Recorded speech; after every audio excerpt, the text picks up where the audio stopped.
It starts with a trembling accountant at the door and ends with a trail of murder written in blood. Where in the world are you listening from tonight? And subscribe so you never miss upcoming mysteries.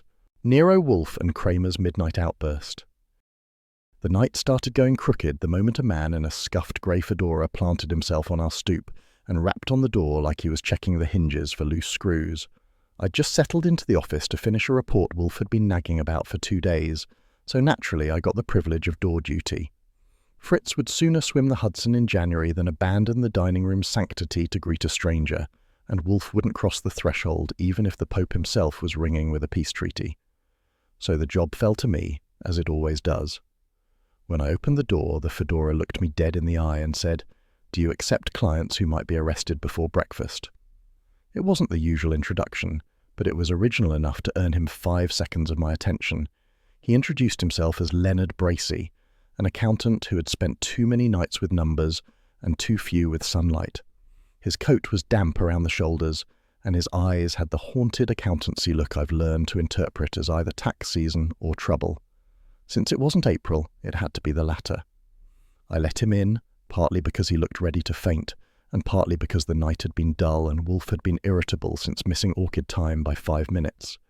A new face tends to neutralize Wolfe's foul moods, at least until the face reveals it can't pay. When Bracey stepped into the office, Wolfe didn't stand. He never does, but he lifted his head with all the regal disdain of a monarch discovering an intruder in the treasury. Wolfe was planted squarely behind his desk, hands folded on the blotter, a half-finished beer sitting 5 inches to his right. It wasn't orchid hours, and he'd already finished dinner, so his mood was theoretically neutral. But theory doesn't always meet practice, especially when strangers appear at night with hats pulled low.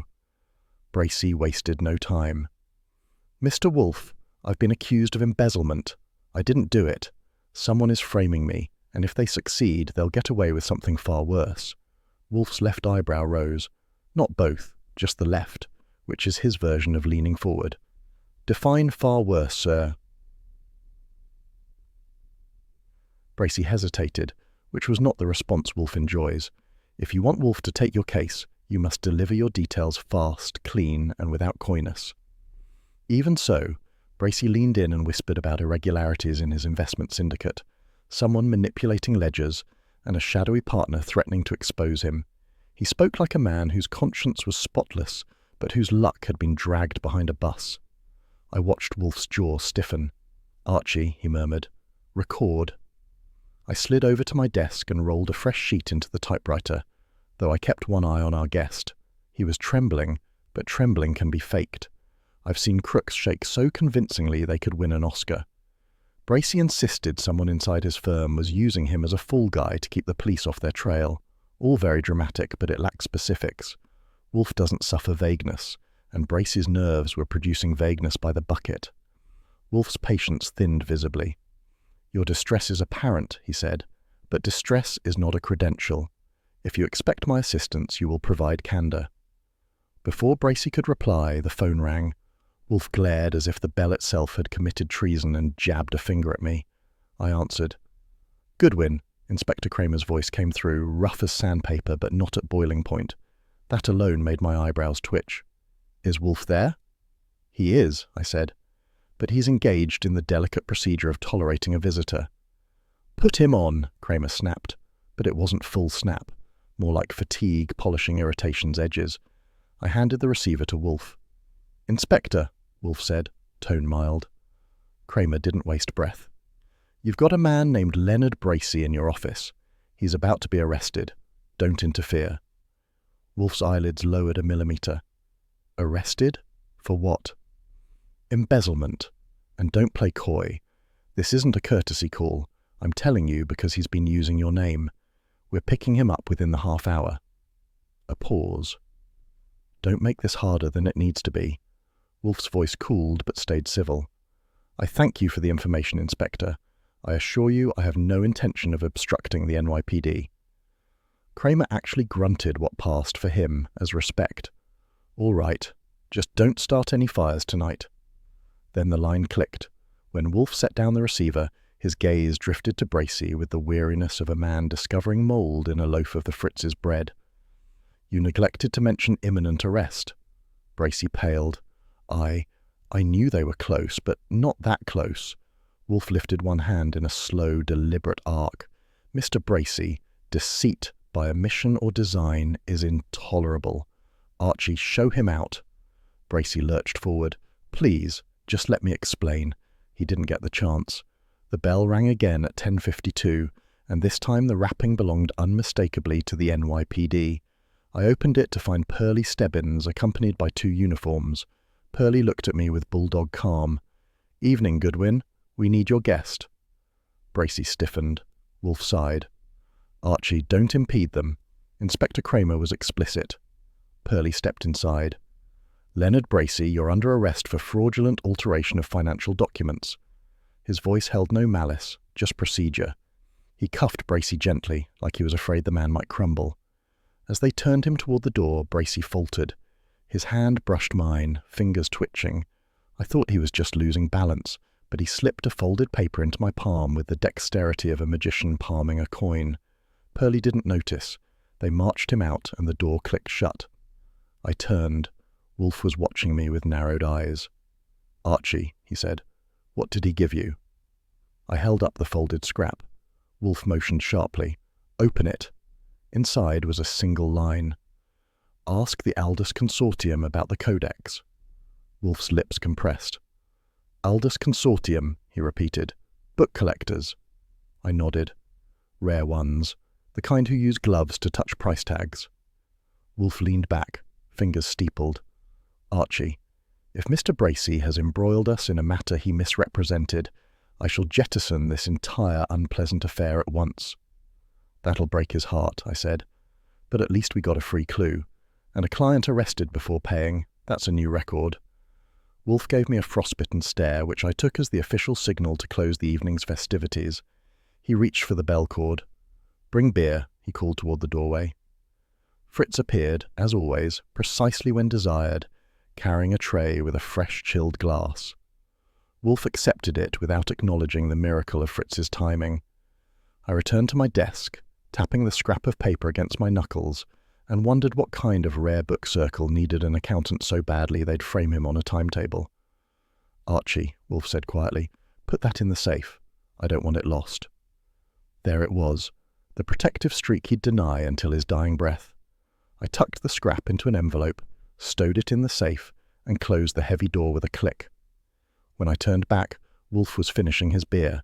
His eyes were half-lidded, but the gears behind them were grinding like a printing press. Tomorrow, he said, we investigate. Great, I said. I was beginning to worry we'd have a peaceful week. He didn't dignify that with a response. Instead, he waved me off like an irritating gnat and muttered, Confound that man. Which man he didn't specify, Bracey, Cramer, or me. Odds were even. The night closed with its usual ritual. Wolfe retreating upstairs, me switching off the office lights, and the brownstone settling around us like a loyal old watchdog. Except this watchdog had just swallowed a clue about rare books, a framed accountant, and something ugly waiting between the lines. Tomorrow would not be peaceful. But I hadn't expected it to be. The city felt like it had been left out in the rain and forgotten, and I don't just mean the sidewalks. When I stepped outside the brownstone the next morning, the air had the stale, damp smell of a book left too close to a radiator. Appropriate, considering I was about to spend the day sniffing around people who worship old paper like it was sacred scripture. Wolfe had dispatched me with the sort of reluctant authority he usually reserves for sending Fritz to adjust the dining room blinds, flat, clipped, and designed to make clear how little he approved of the outside world. Archie, he'd said, ascertain why a mild accountant required our assistance with such urgency. Translation, find out which lunatic threatened Bracey, and do it before lunch. Midtown was neon wet and grouchy as I caught a cab and gave the driver the address Bracey had scribbled in his panicked handwriting, the Aldous Consortium's main headquarters.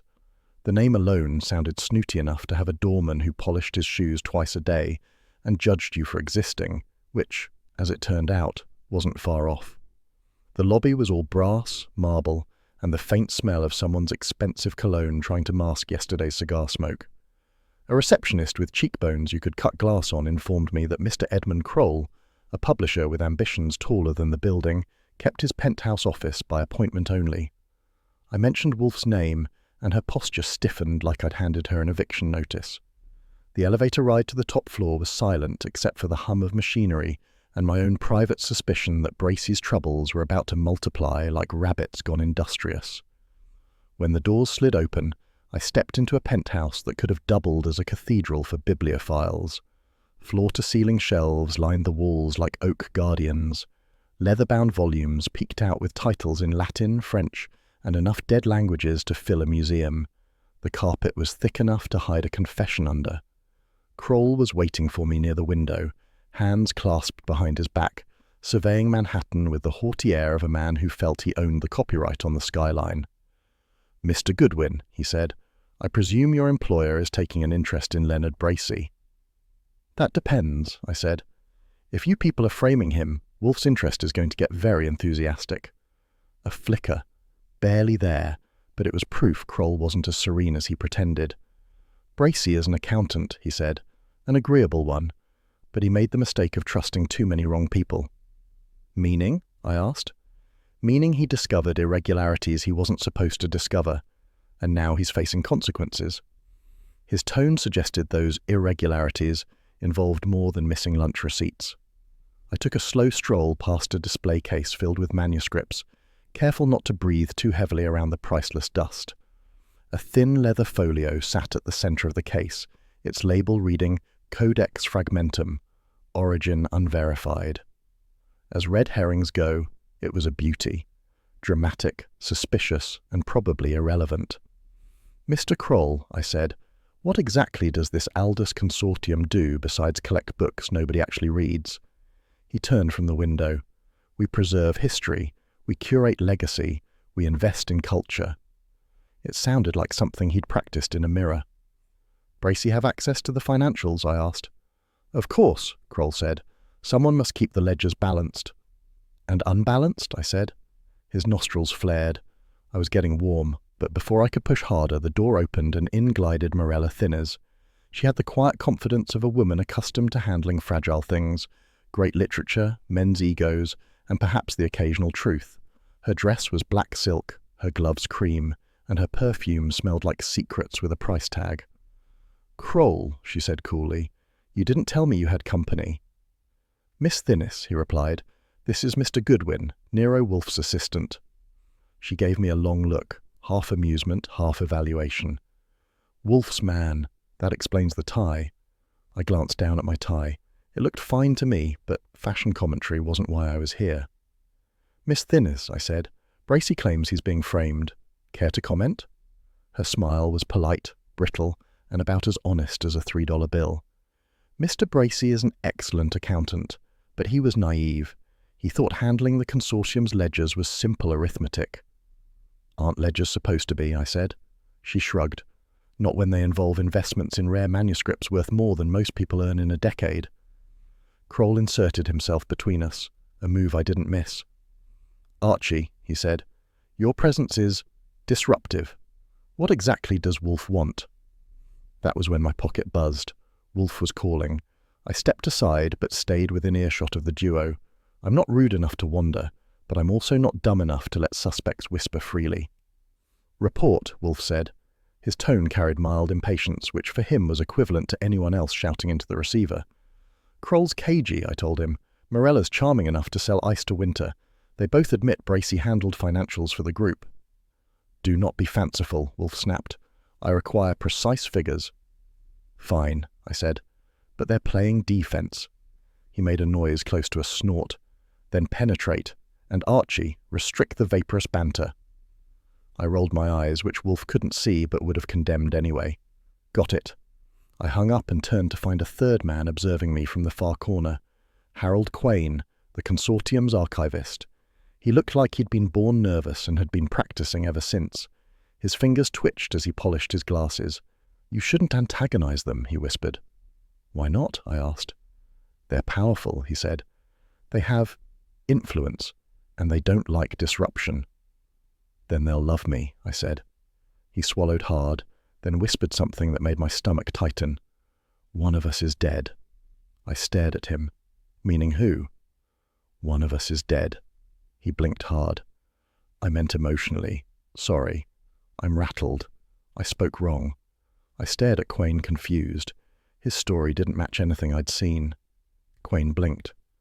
Oh, I meant earlier, one of our members. Excuse me, I misspoke. I'm rattled. Red herring, beautifully served, but when I pushed him, his story shifted.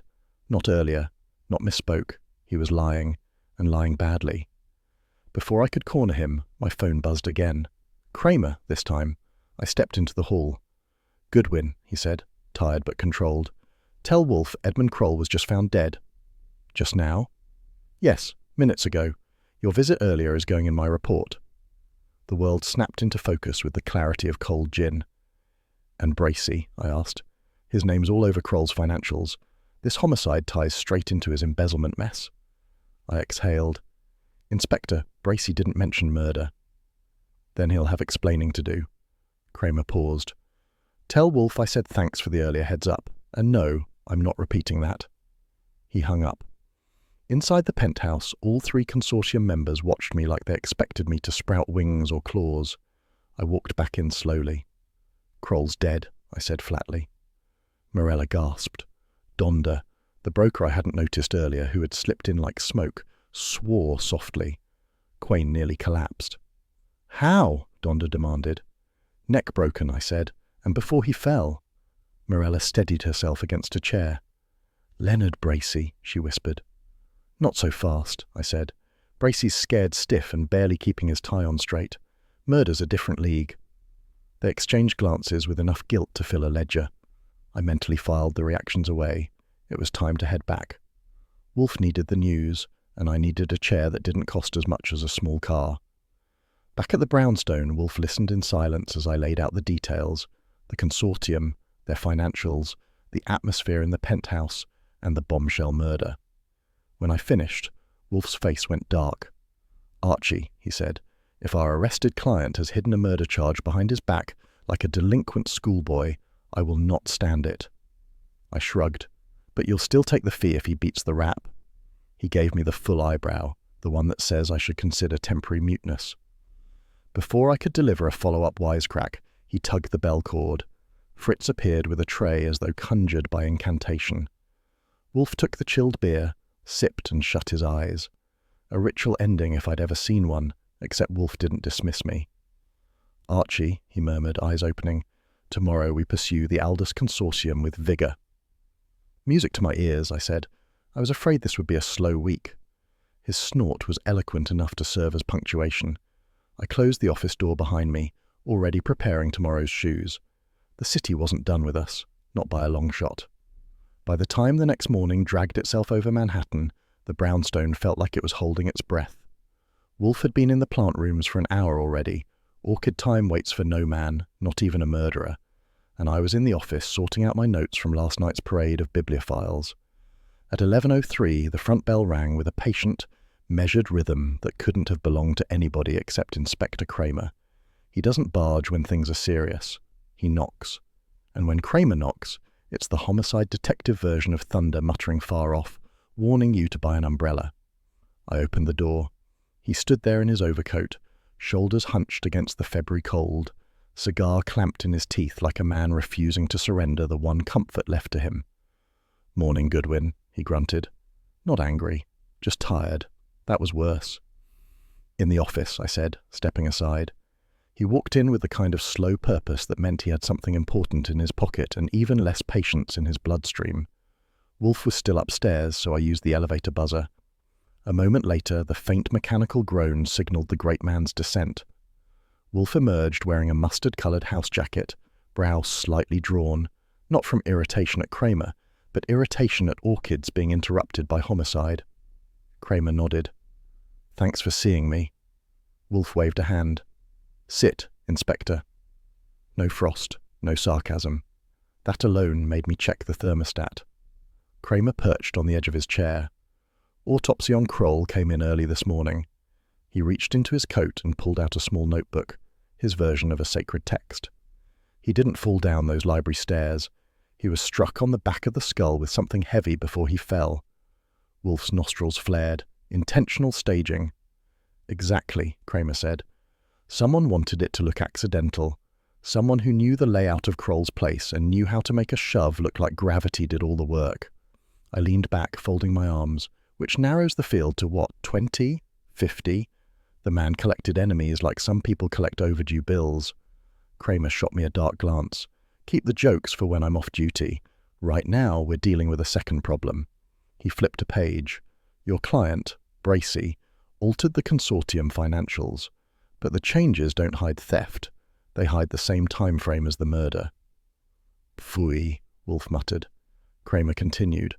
Bracey wasn't covering his own embezzlement. He was covering someone else's movements. Someone laundering money through manuscript purchases. Rare books, Wolfe said quietly. The consortium's collection is worth millions. Cramer gave a grudging nod. You said something last night about the book angle being more complicated than it looked. He shifted, uncomfortable with agreeing with Wolfe in my presence.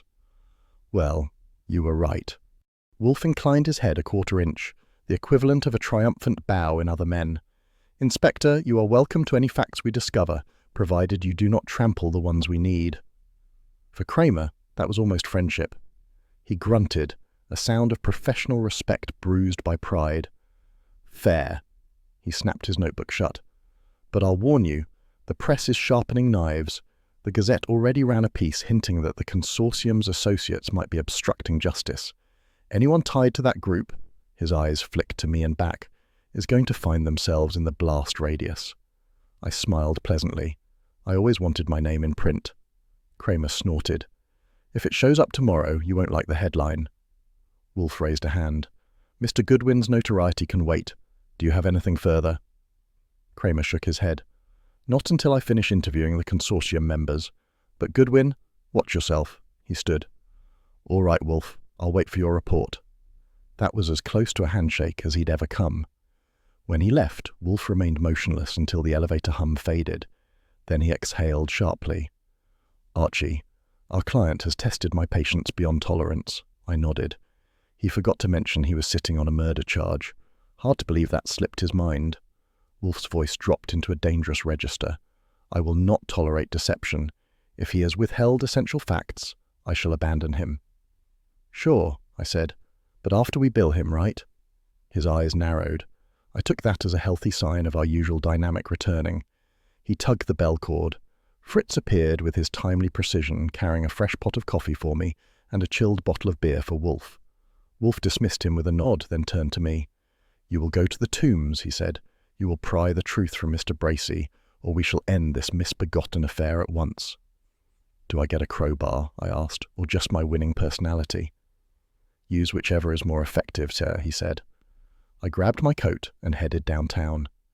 The Tombs is nobody's favourite destination. It's where optimism goes to die and confessions go to be born. Bracey looked like he had aged 5 years in 12 hours. His tie was crooked, his hair matted, and his glasses, still clinging to his nose, sat like 2 guilty verdicts. Goodwin, he croaked. Please tell me Wolfe hasn't dropped me. Not yet, I said, dragging a chair over and sitting, but he's close, so start talking. Bracey swallowed. I didn't tell you everything. No kidding, I said. Try again. He leaned forward, gripping the edge of the table.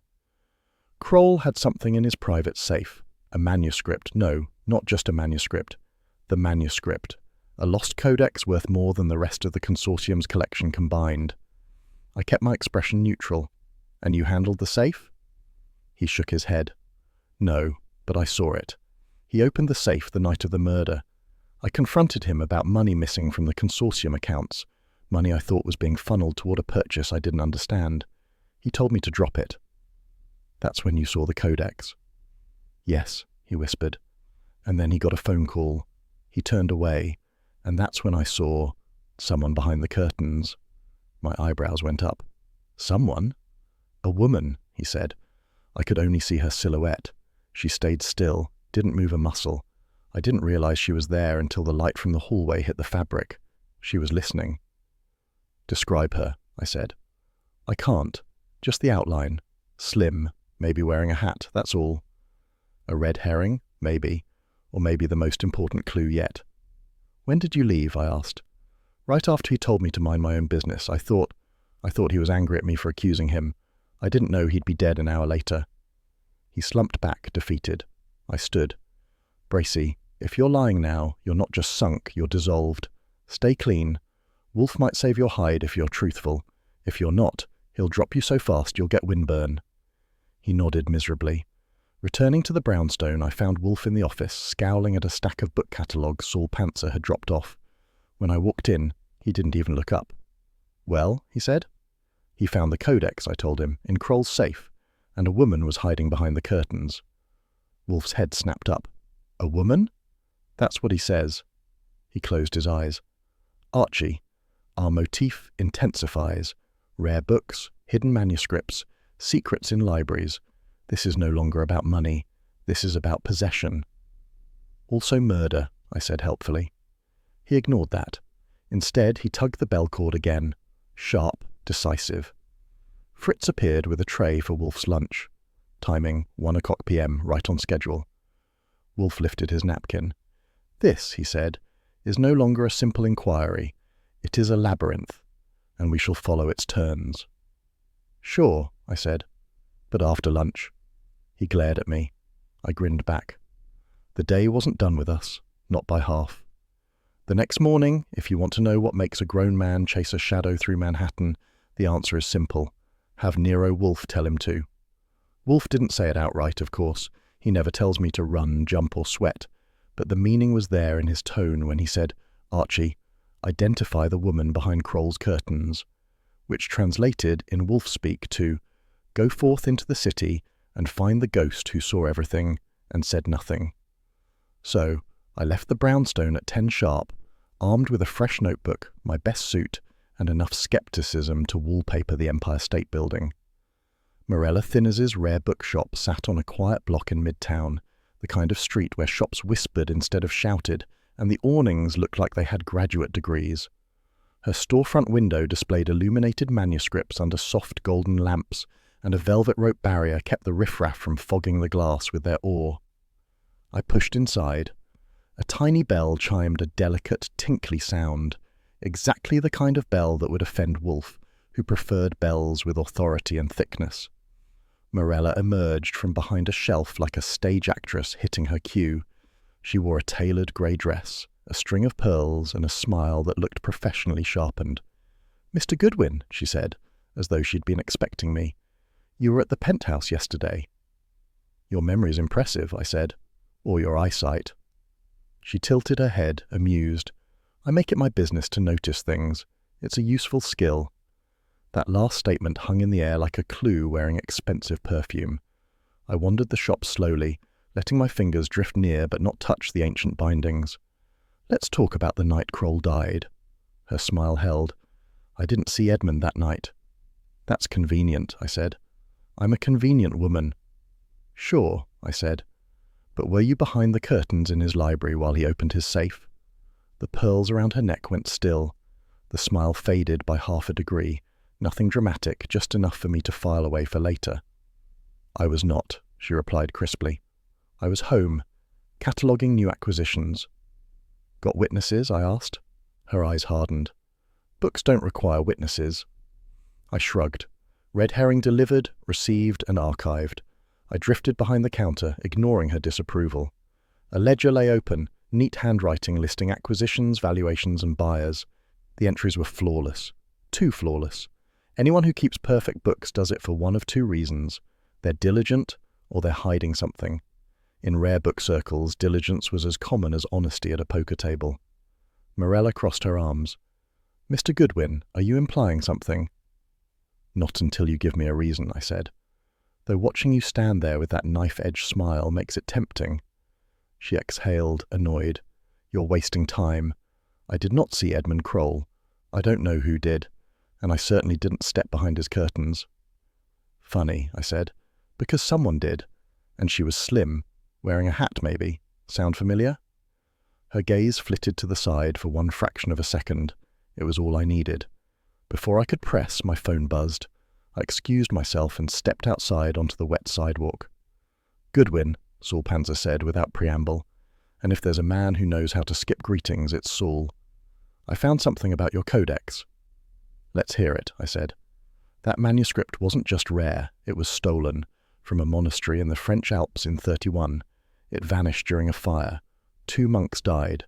Quiet scandal. Covered up. I whistled low. That's not the kind of souvenir you brag about. Not unless you want your career incinerated, Saul said. Anyone caught with it now is finished. Which means Kroll wasn't just sitting on an expensive book, I murmured. He was sitting on a career killer. Exactly. Saul hung up before I could thank him, as was his custom.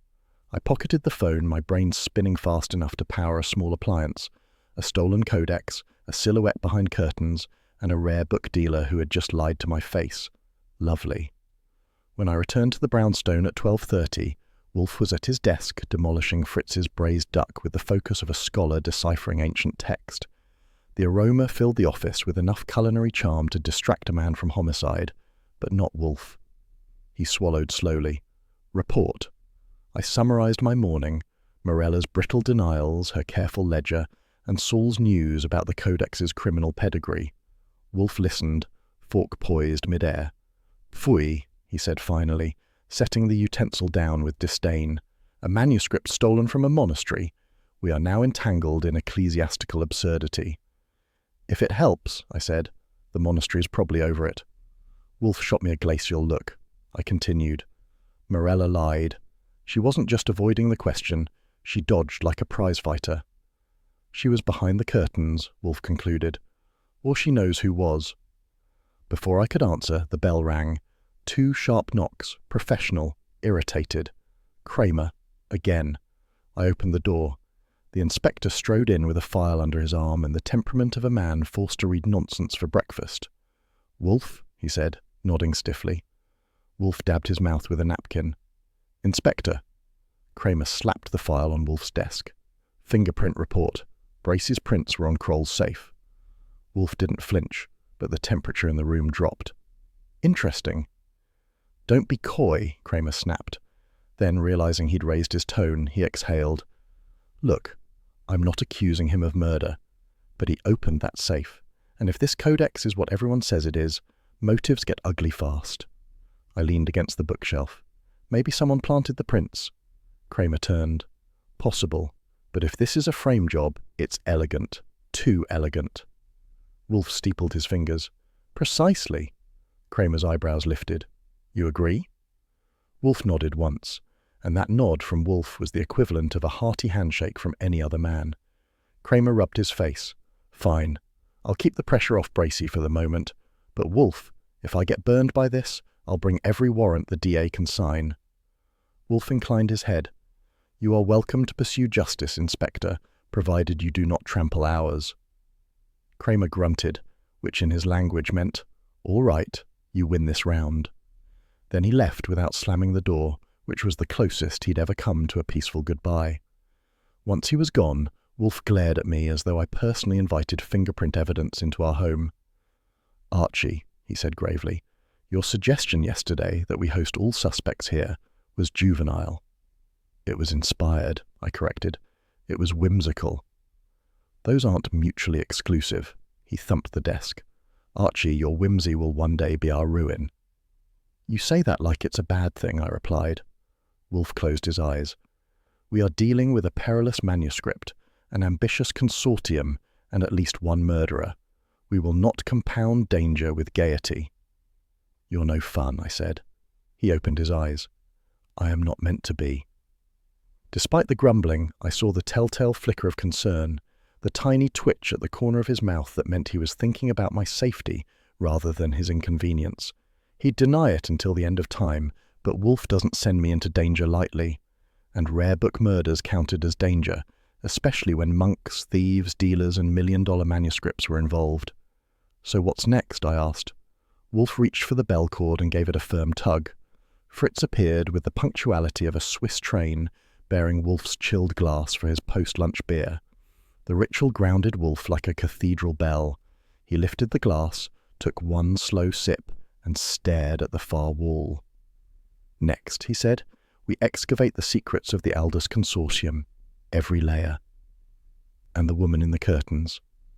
Find her, Wolfe said simply. Bring her here. And, Archie. Yeah? Do not get hurt. That was Wolfe's version of be careful. I grinned. I'll do my best to disappoint you. He waved me away with a regal annoyance, beer in hand, surrendering to the rhythm of digestion and deduction. The scene closed the only way a Wolfe scene could, with Fritz clearing dishes, Wolfe retreating into a silent bubble of thought, and me planning my next move into Manhattan's maze of book dealers, liars, and shadows that linger behind curtains. Bad news travels fast in Manhattan, but bad news with a literary twist travels faster. I learned that the next morning at 9:47 a.m. when my phone rang with the enthusiasm of a drill sergeant kicking a bunk. I'd been typing up notes for Wolfe, actual notes, not the creative interpretations he accuses me of, when Saul Panzer's voice slid through the line like a cautious whisper. "Archie," he said, "Quain's dead." For a second I thought he meant emotionally, which would have been old news. Quain had always looked like a man who'd misplaced his soul somewhere between chapter headings. But Saul didn't deal in jokes. "Found in his apartment," he continued. "Throat cut. Pages stuffed in his pockets." I sat back. "Pages? From what?" "Manuscript," Saul said. "Not sure which, but someone wanted to send a message." A message, I thought, written in blood and footnotes. Lovely. The moment I hung up, I hit the elevator buzzer. Wolfe was upstairs in the plant rooms, smack in orchid time. So interrupting him was like interrupting a cardinal during prayer. But murder waits for no one, not even orchids. Wolfe arrived 3 minutes later, jaw tight. "Archie," he said, "this had better be." "It is," I said. "Quain's dead, murdered." His face didn't fall exactly. It hardened like wet plaster turning to stone. He motioned me toward my desk. "The details." I gave them to him straight. The throat, the pages, the apartment. Wolfe listened without blinking, absorbing it all like one of his orchids swallowing sunlight. When I finished, he leaned back, fingers steepled. "This," he said quietly, "alters the equation." Before he could elaborate, the phone cut in again, shrill and impatient. I grabbed it. "Goodwin." "Put Wolfe on."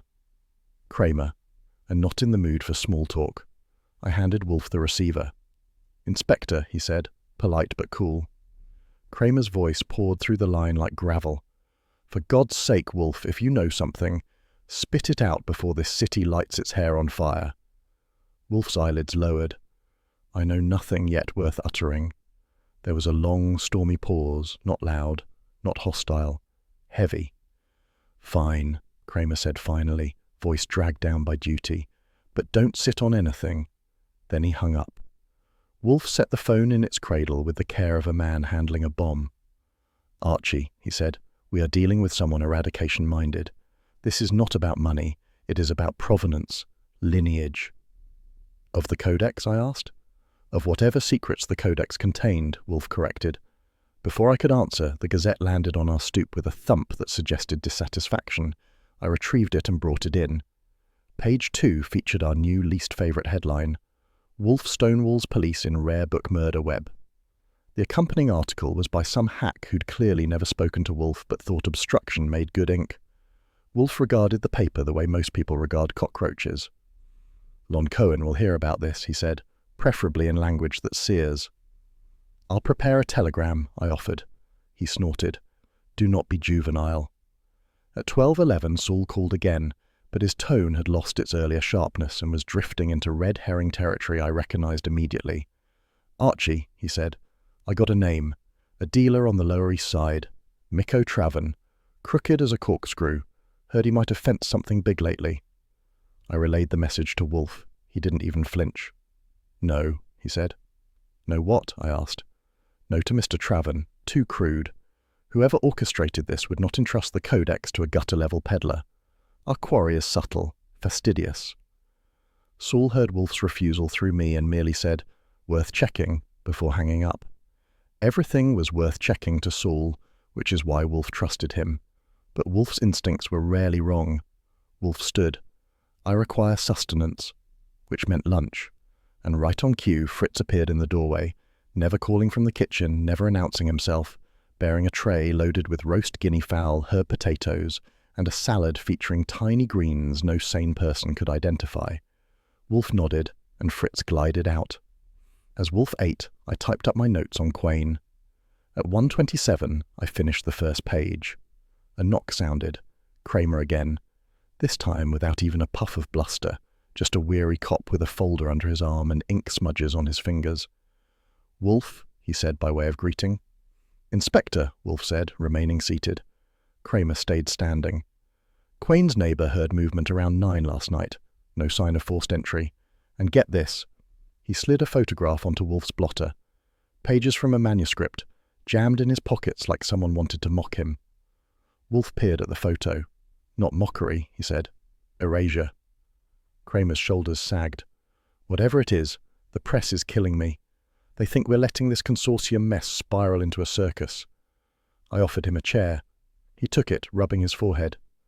"Wolfe, if you're holding anything, give me a bone, a clue, a direction." Wolfe shook his head. "Inspector, I cannot conjure facts from fog. When I have something, you shall receive it." That earned another grunt, tired, but respectful. "All right, I'll wait for your report." He stood, shoulders heavy, and left without slamming the door. When the sound faded, Wolfe turned to me. "Archie, we must investigate Quain's belongings." "You want me to break into a dead man's apartment?" He glared. "I want you to visit, discreetly." I grabbed my coat. Quain's place was a third-floor walk-up near Gramercy Park. Quiet, bookish, and smelling faintly of pipe smoke and cat hair despite no evidence of an actual cat.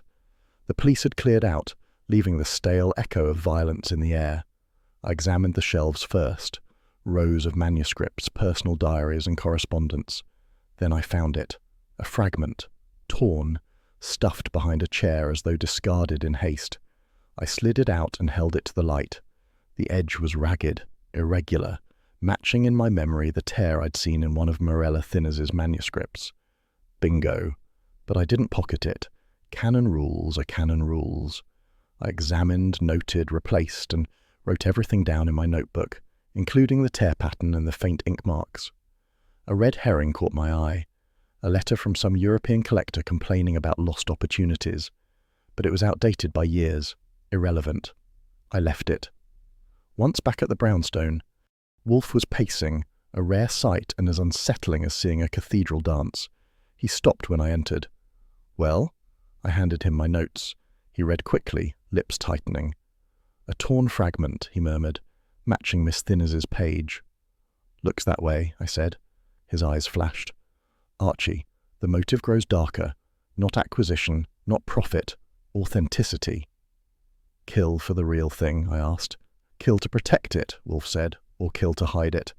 The codex is compromised, its history is dangerous." I sank into my chair. "So Morella's the killer?" "No," Wolfe said sharply, "not yet. She may hold a piece, but she is not the architect." I grinned. "You sure? She looks like she could architect a murder scheme in her sleep." Wolfe gave me the long, slow, suffering stare he reserves for my brighter remarks. Then, without warning, he tugged the bell cord, hard enough to imply urgency. Fritz appeared. "Beer," Wolfe ordered. "Cold." Fritz nodded and vanished. I raised an eyebrow.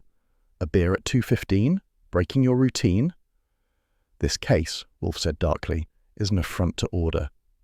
"Should I get extra aspirin?" I asked. "No," he replied. "Get Saul." His tone held that subtle weight I knew well, the weight of danger acknowledged but unspoken. "And Archie," he added quietly, "exercise caution." That was Wolfe's version of affection. I stood, touched the brim of my hat, and said, "Don't worry, I'll only get stabbed twice." "Archie," he growled. "All right," I said, grinning as Fritz returned with the chilled glass. "Once." Wolfe lifted the beer, his eyes far away, already constructing the next step in the labyrinth. The ritual was set. Fritz at the door, Wolfe at his desk, and me heading into the city with a clue sharp enough to cut. Every New York morning has a flavour, and the one waiting outside our windows that day tasted like old pennies and police pressure. I knew it the moment the phone rang at 9:12 a.m., slicing through the quiet of the brownstone like a meat cleaver. Wolfe was in the plant rooms, orchid hours, so I had the honour.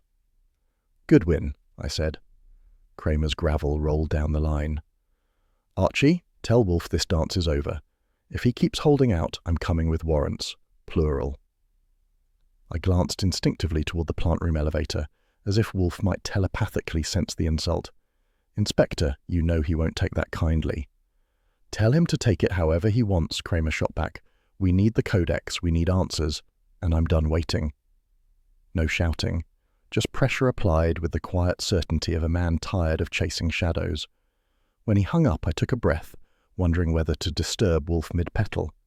Before I could, the elevator hummed. Wolfe descended on his own schedule, which meant the orchids were satisfied and the world could continue spinning, if it behaved. He saw my face and frowned. "Bad news?" "Cramer," I said. "He's threatening warrants." Wolfe's nostrils performed their famous inflation. "We will not capitulate to police bludgeoning." He moved to his desk with the gravitas of a man assuming a throne. "Inform him I am not withholding anything. I simply refuse to draw conclusions prematurely." I sat on the arm of the red chair. "If I tell him that, he'll eat the phone." "Let him," Wolfe muttered. "It may improve his digestion." Despite the sarcasm, Wolfe's fingers drummed a rare rhythm of unease on the blotter. That alone told me the situation was tightening like a noose. Then he said, almost too casually, "Archie." "Yeah?" "Find a lever." I blinked. That was Wolfe's version of authorizing mischief. Cautious, veiled, and fully deniable. "A lever to move whom?" "The killer," Wolfe said simply. "Apply pressure where it will be felt." I grinned. Now that's my department. Lon Cohen owed me more favors than he liked to admit, and I collected one at 11:03 a.m. I walked into the Gazette offices, weaving through desks, cigarette haze, and newsboys yelling about political scandals. Lon looked up from a mountain of copy, eyes narrowed. "Archie, if you're here for free advertising, the answer's no unless Wolfe starts buying space." "I'm here to give you something better," I said. "A scoop." That perked him up. "How good?" "Headline good," I said.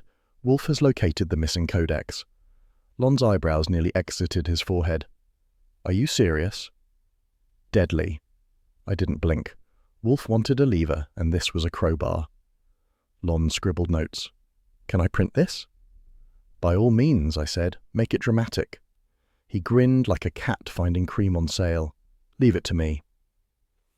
By 1:20 p.m. the Gazette had published its noon edition. The headline screamed, "Wolfe to unveil lost codex, killer's time running out." It wasn't subtle, but subtlety wouldn't flush out the kind of man who kills archivists and collectors over a manuscript.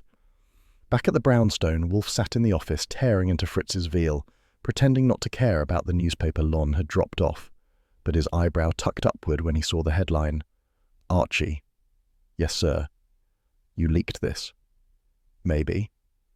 He pointed his fork at me, a gesture carrying the full weight of paternal scolding and exasperated fondness. "If this backfires—" "It won't," I said. "It'll smoke out our manuscript maniac." Wolfe exhaled through his nose. "You encourage calamity with such enthusiasm." "That's why you keep me around." "Pfui." But without heat. At 3:46 p.m. I staged the bait, a false delivery of the non-existent codex. I set a small wooden crate on a table near the terrace doors, angled the curtains theatrically, and ensured enough silhouette drama to make a killer salivate. Wolfe refused to be present. "Archie, I will not indulge theatrics, and should someone attack you," I grinned, "you'll mourn my absence terribly." He glared. "I employ you as an assistant, not bait." "That's Wolfe for be careful," I said as I clicked the terrace door shut behind me. I waited. The winter air smelled like cold stone and trouble. At 4:12 p.m., movement flickered near the terrace wall. Too quick, too calculated to be a stray animal or a neighbor with poor timing. A shadow crept toward the door, gloved hand reaching for the latch. I stepped from behind the potted juniper. "Evening," I said. The intruder lunged. I ducked. A fist swung past my ear with enough force to make my hair reconsider its loyalties. I countered with a jab that connected with ribs. Solid ribs. But the stranger didn't grunt. Professionals don't. Another swing. I blocked, pivoted, and shoved. We grappled against the terrace rail, the city yawning below. The intruder tried for the crate, thinking it held the codex, but I grabbed his wrist. He tried to wrench free, but his glove slipped. Something tore. He bolted, scrambling over the terrace wall with spider-like agility, vanishing onto the neighboring fire escape before I could shout for Stebbins or anyone with a badge. I caught my breath and looked at my hand. A glove, black, fine leather, and on the palm, faint but unmistakable, smudges of rare blue ink, archival quality, the kind only high-end dealers used. Our killer wasn't just obsessed. He was wealthy, connected, and careful enough to leave nothing except what he didn't expect to lose. When I stepped back inside with the glove, Wolfe's face went white, not with fear, but the fury of a man whose rules of order had been personally violated. "Archie," he said, voice low, "were you injured?" "No," I said, "but the other guy might need a heating pad." "That," Wolfe muttered, "is irrelevant." He rose, a rare movement, and took the glove carefully, inspecting the ink residue. "This is used to authenticate vellum, parchment, and medieval script." "Meaning our visitor is either a dealer or someone pretending to be one," I said. Wolfe nodded, sinking back into his chair with a heavy collapse of upholstery. "Archie, I instructed you to be cautious." "I was cautious," I said. "I let him swing first." His lips tightened. "You jest too easily." "And you worry too loudly," I shot back. Then softening, "I'm fine, Wolfe." He looked away, but the concern in his eyes was louder than any phooey. I took the seat across from him, the glove resting between us like a dark omen. Wolfe placed one hand beside it. "This confirms obsession. He believed the codex was here." "Thanks to Lon," I said. "And me." Wolfe groaned. "Your stratagem was reckless." "But effective," I reminded him. He didn't argue. He rang the bell cord. Fritz appeared with Wolfe's post-4 o'clock beer, chilled and shining like liquid gold. Wolfe accepted it but didn't drink. Instead, he stared at the glove with the solemnity of a priest regarding a confession. "Archie," he said, "we are besieged." "Then let's siege back," I said. Wolfe's eyes flicked to mine, a spark of approval. "You and your barbaric metaphors." "They work." He finally took a sip of beer. "We proceed carefully." I leaned back, letting the office settle into its familiar rhythm, evening lights slanting through the windows, Fritz's footsteps fading down the hall, Wolfe thinking so loudly the room felt heavy with unsaid conclusions. Then I cracked a smile. "You have to admit," I said, "my trap worked." Wolfe glared. "Archie, if you mention that again, I will forbid you dessert indefinitely." That was the closest he'd ever come to affectionate punishment. I considered the risk. "What if I mention it subtly?" "Out," he commanded. I rose, gloves tucked under my arm, knowing full well he didn't want me gone, just quiet enough for him to think. Behind me, the brownstone hummed with tension. The killer had come to us. And next time, Wolfe would be ready. Some men walk into a room like they're expecting applause. Louis Donder wasn't one of them. He slipped into the brownstone just after 10:18 a.m., shoulders hunched, hat low, looking like a man who'd come to negotiate with his own conscience and didn't expect it to go well. I'd invited him, naturally. Wolfe had spent orchid hours brewing theories like tea, and now it was time to pour.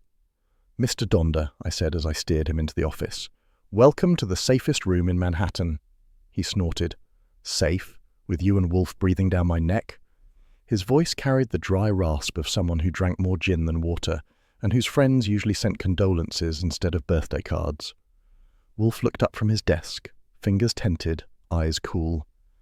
"Mr. Donder, please sit." Wolfe never fawns over guests, but he also never wastes syllables. Donder obeyed, lowering into the red chair with the reluctance of a man expecting springs or spikes. "What's this about?" Donder asked. "I already told the police everything." I smiled. "Yes, but you haven't told us everything." Donder's eyes flicked to me. "I don't owe you anything." "No," Wolfe said, "but you owe yourself clarity. We are trying to determine why Mr. Harold Quayne is dead, and why someone framed Mr. Bracey with such elaborate precision." That got a twitch, the kind of twitch liars make when truth taps their shoulder. "You think I killed Quayne?" Donder asked, surprised and offended in a way that felt practiced. "I think," Wolfe said gently, "that you know more about Kroll's collection than you have claimed. Your proximity to both men demands attention." Donder opened his mouth to object, then winced. He lifted a hand to run it through his hair, and that's when I saw it. The fresh cut on his palm, covered poorly with hastily wrapped tape. The kind of cut that still glistened at the edges. "Nice manicure," I said. "Let me guess. You scraped it on murder night. He jerked his hand back instinctively. I broke a decanter, he snapped. Last night. Slipped off a table. Wolfe's eyes narrowed. Describe the decanter. Donda hesitated. Crystal, heavy, antique. Slipped while I was dusting. I arched a brow. You dust? He shot me a glare. Sometimes. I leaned forward, folding my hands. Funny thing, the blood on Quain's carpet came from someone with a fresh palm wound. Fresh like yours. Donda stiffened. Coincidence. Or connection, I offered. His jaw set. For a moment I thought he'd crack. Instead, he slumped back. Look, I didn't kill Quain, I told you. I cut myself on a broken decanter. If you want proof, it's in my sink. The shards are still there. Wolfe gestured toward me without shifting his gaze. Archie? I'll check, I said. But breaking glass doesn't absolve a man. Donda exhaled hard. Fine, look. I didn't kill Quain. I didn't even like the guy. He was jittery, secretive, always afraid someone was after him. He paused. Maybe someone was. Wolfe remained silent, waiting. Donda swallowed. But since you dragged me here, yes, I know something. Kroll's safe had 2 locks. One was his. The other? Only Morella Thinners knew the combination. The room cooled. Wolfe's gaze sharpened. You are certain? Positive. Kroll trusted her too much. She had access to things the rest of us didn't. Manuscripts, contracts, even private correspondence. I nodded slowly. So Morella could have opened the safe the night Bracey saw that codex. Donda shrugged. Wouldn't surprise me. She acted like the consortium was hers. Wolfe breathed in deeply, nostrils flaring. Mr. Donda, why mention this now? Because, he said with a gloomy shrug, I don't want to be next. That earned him a brief silence. Wolfe glanced at me. I read his look. File the admission, check the facts, don't get killed. Before I could reply, the bell sounded sharply at 11:04. 2 firm knocks. Cramer. I opened the door. He entered briskly, cigar unlit between his fingers, coat dusted with cold gusts. His expression was tighter than his collar. Wolfe, he said. Goodwin, Donda. He nodded without warmth. Nice of you to gather. Pure coincidence, I said. Uh-huh. He didn't believe me. Cramer stepped forward, dropping a manila envelope on Wolfe's desk. Updated forensics. Looks like your theory was right. These murders weren't improvised, they were curated. Wolfe didn't gloat, though his satisfaction hummed faintly in the air. Explain. Cramer opened the envelope. Impact angle on Kroll's head shows deliberation. Whoever hit him knew where to strike. As for Quain, pages shoved in his pockets were from 3 separate manuscripts. The killer picked them, arranged them. He paused. Like a collector. Motif delivered. Wolfe's voice dropped silkily. Collectors curate everything, including corpses. Cramer exhaled irritably, but impressed. Yeah, well, here's the real punch. He pulled out another sheet. Lab-matched microscopic residue from the glove you gave us. He flicked a glance at me.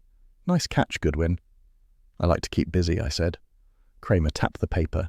Ink matches the stuff used in high-end rare book restoration. Not many shops use it. Only one in Manhattan fits the mix. Wolfe's chin lifted. Morella Thinners' establishment. Cramer nodded grimly. Your earlier hunch was right. Her place uses that exact formula. Donda stiffened. I filed that reaction for later. Wolfe leaned back, fingers tented. Inspector, will you pursue her? Cramer hesitated. Not yet. It's circumstantial, but she's on a short list. Shorter than she would prefer, I said. Cramer ignored me. He looked straight at Wolfe. You were right about the murders being crafted. I'm saying it once. Don't make me regret it. Wolfe inclined his head, his version of a handshake. I accept your acknowledgement. Cramer grunted, then turned to Donda. You're done here, for now. Don't leave the city. Donda nodded, pale. I escorted him to the door. When he'd gone, I returned to find Wolfe already deep in thought, eyes closed, lips pursed. He inhaled slowly. Archie. I know, I said. Prepare the office. He opened his eyes. Indeed. We shall have guests. Guests meaning suspects, I clarified. Guests meaning sources of illumination, Wolfe said curtly. Sure, I said, but suspects sounds more fun. He ignored that. Mr. Donder's revelation is useful. Miss Thinners's access to the safe suggests she could obtain or destroy the codex, and the glove residue paves a path to her door. Unless the glove was planted, I said. A possibility, Wolfe conceded, though inelegant for our killer. I sat in the red chair. What's your theory? Wolfe sighed, leaning heavily back. Collectors often believe ownership is identity. They weave their lives around objects. Sometimes, tragically, they weave their deaths as well. Poetic, I said, but not actionable. He glared. Archie, prepare seating, notify Saul, and arrange refreshments. Our callers will require sustenance or discomfort, depending on their disposition. You want Fritz to serve cucumber sandwiches again? I asked. Last time someone cried. That, Wolfe said dryly, was unrelated to the sandwiches. I stood. I'll get the chairs. Before leaving, I paused. You think Morella's guilty? No, Wolfe said softly, but she is lying, and lies are often doorways. And Donder? I asked. His fear is real, Wolfe said, but fear does not equate to innocence. As I set about rearranging the office, Wolfe had exact preferences for interrogation symmetry. I let my thoughts churn. A killer who curated details like rare books. A woman who knew a safe combination no one else did. A glove stained with ink only she would use. A broker terrified of the same people he sold to. And Wolfe, sitting like a mountain, thinking faster than the city below could breathe. When I finished, Wolfe inspected the arrangement with the scrutiny of a museum curator examining a rogue exhibit. Acceptable, he said, which in Wolfe's tongue meant flawless. I smirked. Shall I roll out a red carpet too? Archie, he said warningly, I am tolerating your wit today only because it clarifies your health. Meaning you were worried earlier? He scowled. Do not be absurd. But he didn't deny it, and in Wolfe speak, that was practically a hug. I flicked off a bit of dust from the nearest chair. All right, let's gather the book club. Wolfe tugged the bell cord. Fritz appeared, immaculate as always. Yes, Mr. Wolfe. Refreshments for visitors, Wolfe ordered. Provide options. Of course, Fritz said, gliding out. I turned to Wolfe. Ready?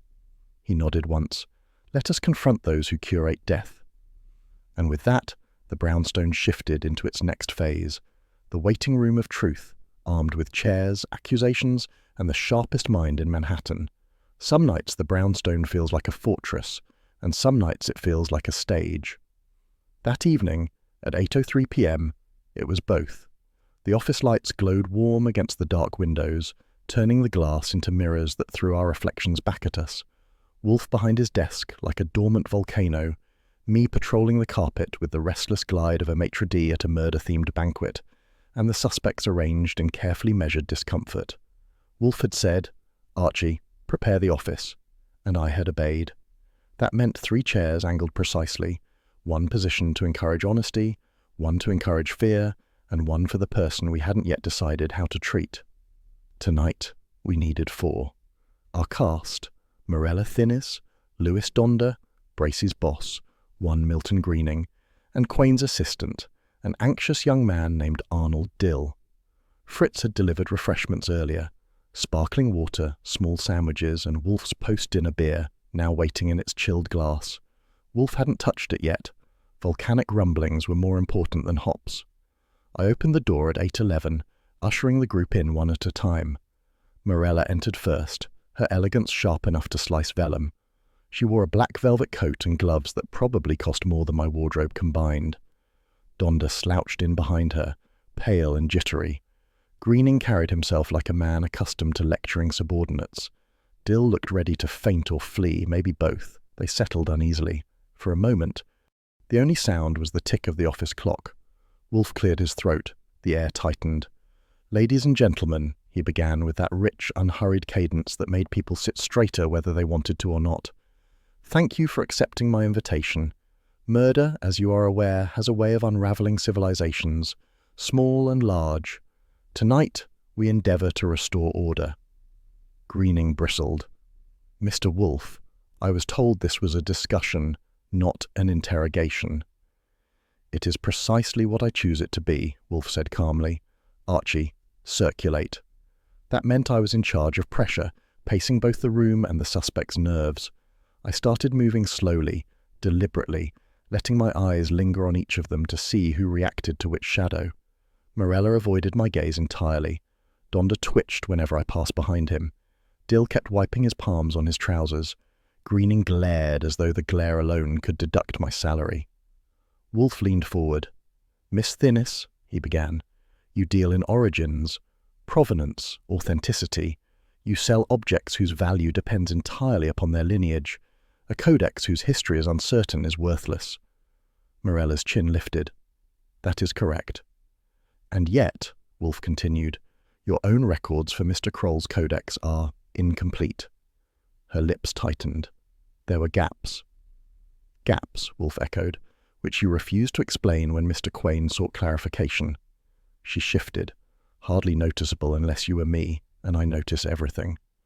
"Mr. Quain," she said icily, "was a man inclined to meddle. He saw conspiracies in catalogues." "Did you visit Mr. Kroll on the night he died?" Wolfe asked. "No." "You are certain?" "Yes." I stepped past her, just as her left hand gripped her glove a little too tightly. Wolfe saw it too. "Miss Thinns," he said softly, "you purchased the codex from someone you have not named. That omission, madam, is not protection, it is confession." The room tensed as if bracing for a crack of lightning. Morella inhaled slowly. "I did not kill Kroll." "That," Wolfe replied, "does not answer my assertion." Greening interjected. "This is absurd. If you have accusations, make them plainly." Wolfe lifted a hand, silencing him with a gesture so regal it could have quelled a riot. "Mr. Greening, you will speak when addressed." I smothered a smirk and kept pacing. Dill swallowed audibly. "Mr. Wolfe, am I in danger?" "Only if you persist in useless trembling," Wolfe said. "If you know anything of value, now is the time." Dill's voice quavered. "Mr. Quain, he told me he suspected someone was planning to expose the codex's history. He didn't say who, but he was scared." "Of Miss Thinns?" Wolfe asked. "No," Dill said, "of Mr. Kroll." The room snapped into stillness. Wolfe raised an eyebrow. "Explain." Dill wrung his hands. "Kroll kept secrets. He hid manuscripts, changed valuations, locked things away. Mr. Quain found a discrepancy in Kroll's private safe and tried to confront him." Greening stiffened. "That's ridiculous." Wolfe turned his gaze on him. "Mr. Greening, since you object, enlighten us.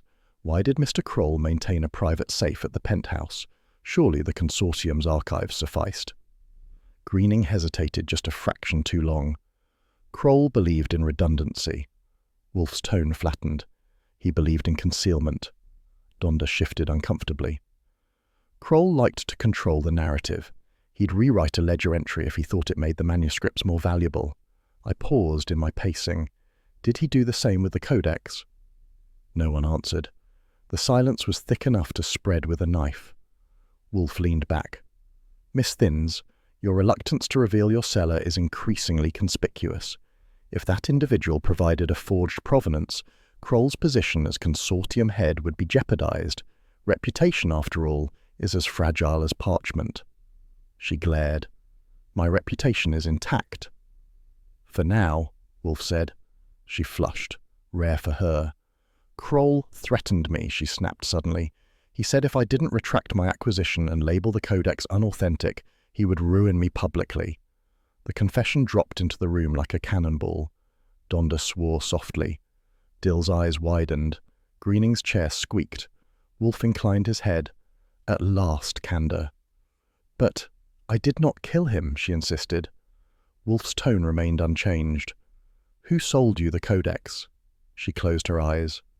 "No one reputable." "That is evident," Wolfe said. "Name." Silence. Before Wolfe could press further, Greening leaned forward. "All right, enough. I'll tell you something that matters." His voice was controlled, but barely. Kroll was preparing to expose her. Morella stiffened as though struck. Greening continued. "He discovered inconsistencies in the codex. Tiny measurements, ink density, margin compression. He was going to reveal that Morella had knowingly sold forgeries."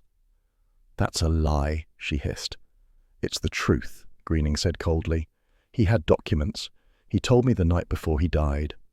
Wolfe didn't move, but interest flickered behind his eyes. And these documents? Missing, Greening said. They were in his safe. Now they're gone. I exhaled. So the motive wasn't theft. It was reputation. Precisely, Wolfe murmured. At that moment the doorbell rang. 2 sharp punctures of sound. I answered. Cramer entered, trench coat unbuttoned, face set in weary lines. He took in the room. Suspects assembled. Wolfe at his desk. Me keeping circulation unpredictable. Well, he grunted. Looks like I arrived in time for the fireworks. I gestured toward an empty chair. Inspector, we saved you a seat. He sat, cigar rolling between his fingers. All right, Wolfe, don't make me guess. What are we doing here? Wolfe gestured languidly. We are unravelling. Cramer sighed. I hate when you do that. But he stayed. Wolfe turned his attention back to Morella. Miss Thinnes, your silence regarding the Codex's cellar is untenable. Mr. Kroll threatened you with professional exposure. You feared disgrace. That's not. Furthermore, Wolfe continued smoothly, your shop uses the precise archival ink found on the glove recovered from the assailant at my terrace. Morella's face drained of colour. Donda whispered. Good Lord. Wolfe added, your connection to Mr. Kroll's safe, your incomplete provenance and your recent evasions place you at the centre of our circle. Cramer raised a cautionary hand. Wolfe, don't overreach. Wolfe didn't turn. Inspector, I'm merely presenting observations. You may weigh them as you see fit. Cramer settled back, grudgingly respectful. Fine, continue. Wolfe addressed Morella again. Where is the seller's name? She trembled just slightly. If I reveal it, I lose everything. And if you do not, Wolfe said softly, you lose far more. I saw her eyes flicker. Fear, pride, anger, calculation. The 4 horsemen of confession. Before she could answer, Wolfe tapped the bell cord once, sharp and decisive. Fritz appeared silently in the doorway, carrying a tray of sparkling water. The ritual interruption broke the room just enough to increase the pressure when Wolfe spoke again. Miss Thinnes, he said, the truth is no longer optional. The tray clinked softly as Fritz set it down. Morella's breathing quickened. Greening and Donda leaned forward instinctively, hungry for revelation. Dill looked seconds from fainting again. Morella opened her mouth. Suspense hung like a noose in the office air. And Wolfe smiled, not kindly, not cruelly, but with the certainty of a man tightening a brilliant trap that had been set hours, days, or lifetimes earlier. The brownstone always feels different right after Wolfe dismisses a roomful of suspects. It's like the walls inhale for the first time in an hour, grateful the tension has stopped clinging to them.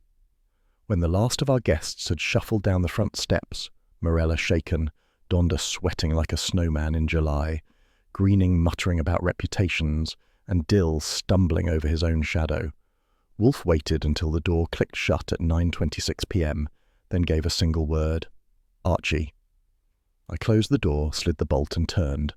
Wolfe didn't speak until I'd returned to my usual perch on the arm of the red chair, notebook at the ready but not yet open. When Wolfe is about to unveil a theory, note-taking is optional. Survival is mandatory.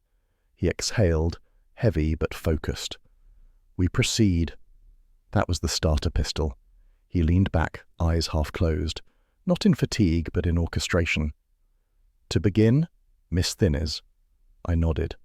Elegant, evasive, financially cornered, and she knows more than she says. She was the woman behind Kroll's curtains, Wolfe said. Bracey's account, corroborated by her comportment this evening, confirms it. I tilted my head. But she did not kill him, Wolfe stated. Her visit was at 8:20. Kroll died after 9. Meaning someone else stopped by later to deliver the finishing blow. Precisely. I tapped my pen against my knee. So why was she hiding behind the curtains? To demand silence, Wolfe replied. Kroll intended to expose her for selling forgeries. She visited him in desperation, not violence. Her fear tonight was genuine. She is complicit in deceit, not murder. Lovely distinction, I said. Should I get her a certificate of partial innocence? Wolfe ignored me, which meant he agreed, but found my phrasing uncivilized. He shifted slightly. Then there is Mr. Quain. Poor devil, I said. Throat cut, manuscript pages in his pockets, and a career that looks more tragic by the minute. Wolfe's voice softened, not sympathetically, but with the gravity reserved for the dead. Quain discovered Kroll's body. I conjecture he arrived intending confrontation, found the man lifeless, and realized the Codex's value had escalated. He attempted blackmail. I blinked. Blackmail? Quain? He was desperate, Wolfe said. Underpaid, undervalued, and in possession of dangerous information. He believed he could profit from the truth. But someone didn't feel like negotiating. No, Wolfe agreed quietly. Someone believed Quain's knowledge threatened everything. I leaned forward. So who? Wolfe opened his eyes fully, never a casual gesture. The killer is the one person whose history is most jeopardized by the Codex's provenance. Meaning? Meaning, Archie, that the Codex's lineage implicates a single man, a man who years ago acquired it through criminal means. I felt my spine straighten. You're saying it was stolen? Yes. During Europe's chaotic years, a wartime monastery looted, records scattered, artifacts smuggled. Wolfe paused, letting the history settle like dust. The Codex passed through black market channels, ultimately landing with the Aldous Consortium. I frowned. And Kroll? Kroll purchased it legitimately, Wolfe said. But he never knew its full origin. Someone else did. I thought of the glove, the ink, the panic, the desperate tone in Donda's voice when he denied everything too quickly. You're pointing at Louis Donda. Wolfe didn't nod. Wolfe never nodded, but the air said yes. He was Kroll's silent partner, Wolfe continued, financially intertwined but publicly distant. He had access to the safe, he had opportunity, and he had the most to lose. I replayed earlier details in my mind. Donda's cut palm, his evasions, his fear thick enough to bottle and sell. I said, Donda stole the Codex back in Europe. Correct. And he fed it into the consortium to sanitize its origins. Yes. And when Kroll started digging and realized Morella's provenance was fake, Wolfe lifted a hand. Kroll discovered inconsistencies, but he did not know they pointed to Donda. Morella feared exposure for forgeries. Kroll feared instability in his collection. Only Donda feared revelation of a crime. I whistled. So Quain got close to the truth. Closer than he knew, Wolfe said, and thus he became expendable. I rubbed my jaw. What about the glove on the terrace, the ink residue? Donda uses high-end archival ink, Wolfe said. His brokerage deals require restoration consultation. His proximity to such materials is documented. And he tried breaking in to steal the Codex he believed Wolfe had. Wolfe gave a tiny, satisfied murmur. Your ruse, Archie, flushed him. He thought the manuscript was about to surface. He acted rashly. That's me, I said, bringing out the worst in murderers. Wolfe closed his eyes for a beat. Archie, please refrain from such stunts without my explicit approval. I grinned. So you do worry? He glowered magnificently, Wolfe's version of a blush. I leaned back. So what's the final play? Not yet, Wolfe said. We still need the reveal. Evidence must be tied neatly, motive articulated precisely. Cramer must be convinced without being antagonized. That's a narrow tightrope. Which is why, Wolfe said, you must gather the necessary threads. Such as? Documentation, Wolfe said. From the consortium's internal financials. Mr. Greening is careless. His ledgers will show silent investments traced to Donda. That is one. Got it. 2, Wolfe continued. You must obtain photostats of Morella's provenance records. They are incomplete because she never confirmed the seller. The gap matches the years Donda was in Europe. On his so-called buying trips, I said. Precisely. 3? Quain's notes, Wolfe said. He must have written something before attempting blackmail. A man like that would not rely solely on memory. His apartment must be searched thoroughly. Not by you, by Saul. Because the cops already swept it, I said. Saul can find a needle in a haystack after the hay gives up. An apt metaphor, Wolfe said. The clock hummed softly at 9:39 p.m. Wolfe shifted his bulk, preparing to wind down, but not yet. "Archie, you will call Saul immediately. Have him gather the necessary documents by morning." "Right." "Then," Wolfe said, "prepare the office for tomorrow evening." I raised an eyebrow. "Another showdown?" "A culmination," Wolfe corrected. "Mr. Donder must be confronted with irrefutable logic, in the presence of the others." I stood. "Cramer included?" "Cramer especially." Wolfe's eyes glinted. "He will require proof, and he will receive it." I grabbed my notebook. "All right, tomorrow evening, Donder at the center of the web." Wolfe nodded once. Subtle, inevitable. "This crime, Archie, was constructed like a palimpsest. Layers imposed on layers, lies written over truths." "Lucky for everyone," I said, "that we've got a man who reads palimpsests like cookbooks." He gave me a look of profound suffering. "Archie, spare me your similes." "You love my similes." "I endure them," he said. That was Wolfe's affectionate tolerance at its warmest setting. He rang the bell cord, summoning Fritz for his long-delayed beer. As Fritz entered, tray balanced, expression serene, Wolfe took the glass with something close to gratitude. The ritual was complete. Tomorrow, the killer would be cornered, and Wolfe's reveal would be inevitable.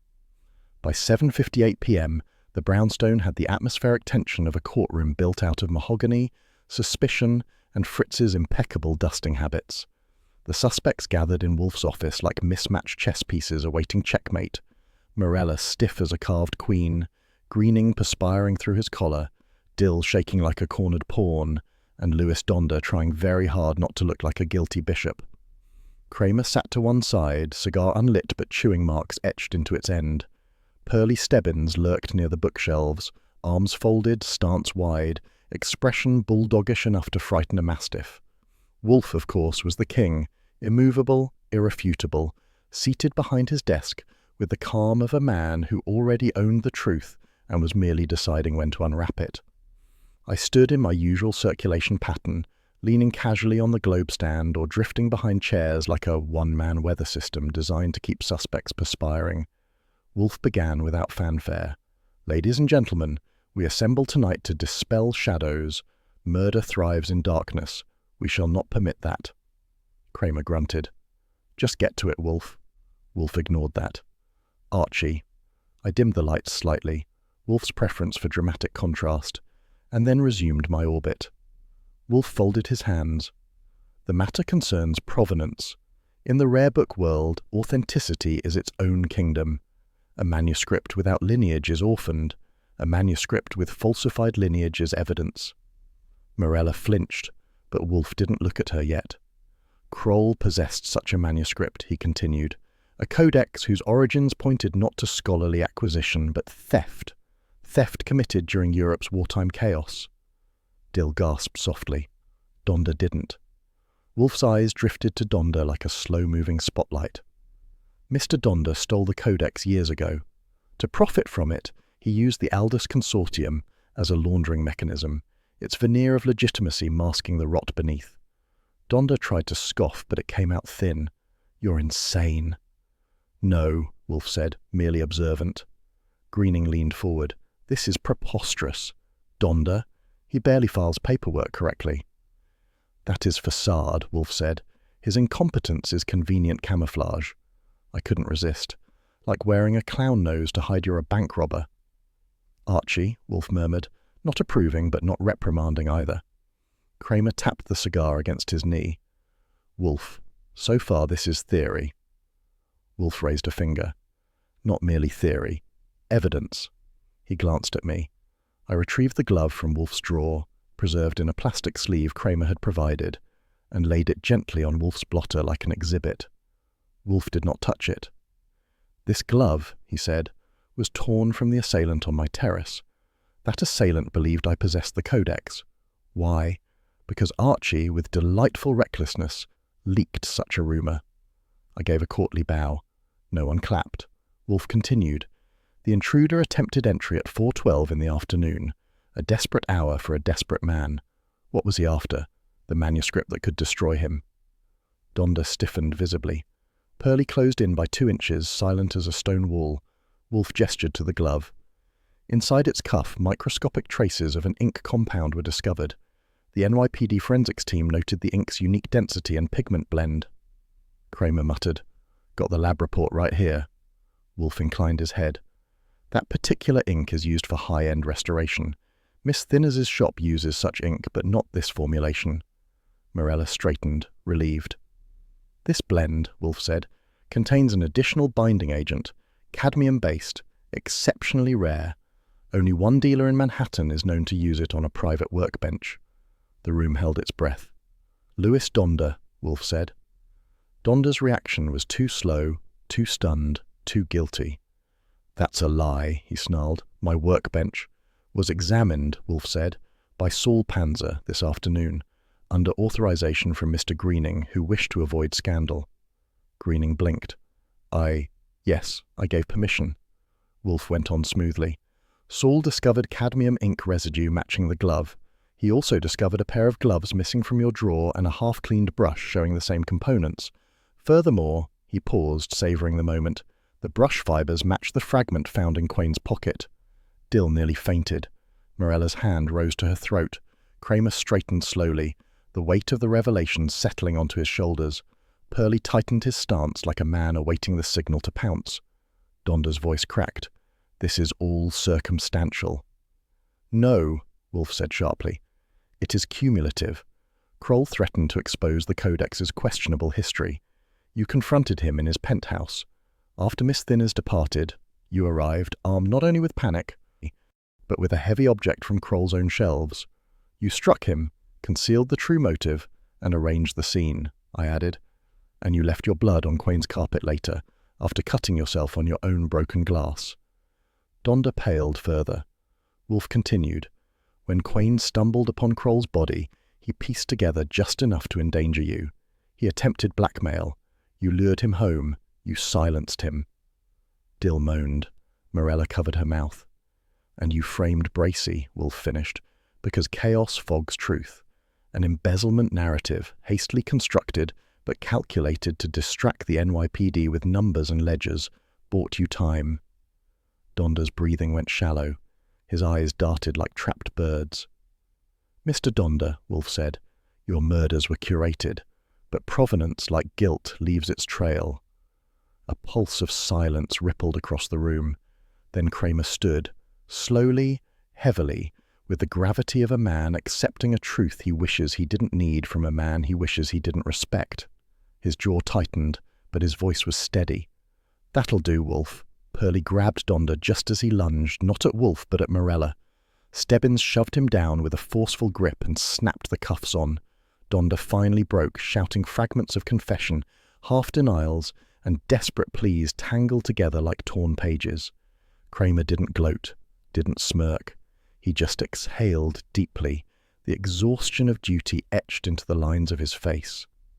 "We'll take it from here," he said quietly. Wolfe inclined his head. Professional respect exchanged between two men who would never admit they needed each other, but never truly denied it either. As Pearlie hauled Donder toward the door, Cramer lingered just long enough to add, "Good work, Wolfe." Then, after a beat, "Good work, Goodwin." If Wolfe was the volcano, I was the smoke signal. When they were gone, the room exhaled again. Morella sat trembling. Greening avoided everyone's eyes. Dill muttered prayers of gratitude.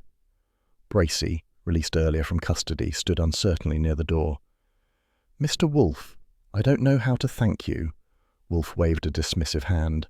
"Your gratitude is unnecessary. Your payment, however," I grinned. "Wolfe means double." Wolfe shot me a glare. "Archie.